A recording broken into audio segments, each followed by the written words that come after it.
സംവിധായകന് എന്ന നിലയിൽ പ്രേക്ഷകരെ ത്രില്ലടിപ്പിച്ച നിരവധി മുഹൂർത്തങ്ങൾ സൃഷ്ടിച്ചിട്ടുള്ള സംവിധായകനാണ് ലോകേഷ് കനകരാജ്. കൈദി, മാസ്റ്റർ, വിക്രം തുടങ്ങി ലോകേഷിന്റെ സിനിമകൾ എല്ലാം വലിയ സ്വീകാര്യത നേടിയവയാണ്. എന്നാൽ രജനിയെ നായകനാക്കി ലോകേഷ് ഒരുക്കിയ കൂലി വലിയ വിമർശനങ്ങൾ നേടിയിരുന്നു. ബോക്സ് ഓഫീസിലും സമ്മിശ്ര പ്രതികരണം മാത്രമാണ് സിനിമയ്ക്ക് നേടാനായത്. ഇതിന് പിന്നാലെ നിരവധി ട്രോളുകൾ ലോകേഷിനെ തേടി എത്തിയിരുന്നു.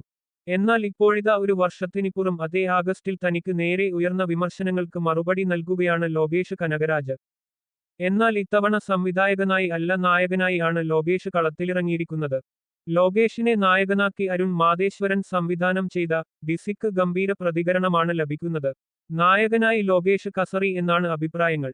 ചിത്രത്തിന് തമിഴ്നാട്ടിലും കേരളത്തിലും തിരക്കേറുന്നുണ്ട്. ഇപ്പോഴിതാ സിനിമയുടെ ഫസ്റ്റ് ഡേ കളക്ഷൻ റിപ്പോർട്ടുകളാണ് എത്തുന്നത്. DC ആഗോളതലത്തില് ഇതുവരെ 31.86 കോടി രൂപയാണ് നേടിയിരിക്കുന്നത്. മികച്ച അഭിപ്രായം കണക്കിലെടുത്ത് സിനിമയ്ക്ക് കേരളത്തിലും സ്ക്രീൻ കൗണ്ട് കൂട്ടാൻ സാധ്യതയുണ്ട്. വാരാന്ത്യത്തിൽ സിനിമയ്ക്ക് മികച്ച കളക്ഷൻ നേടാൻ കഴിയുമെന്നാണ് റിപ്പോർട്ടുകൾ.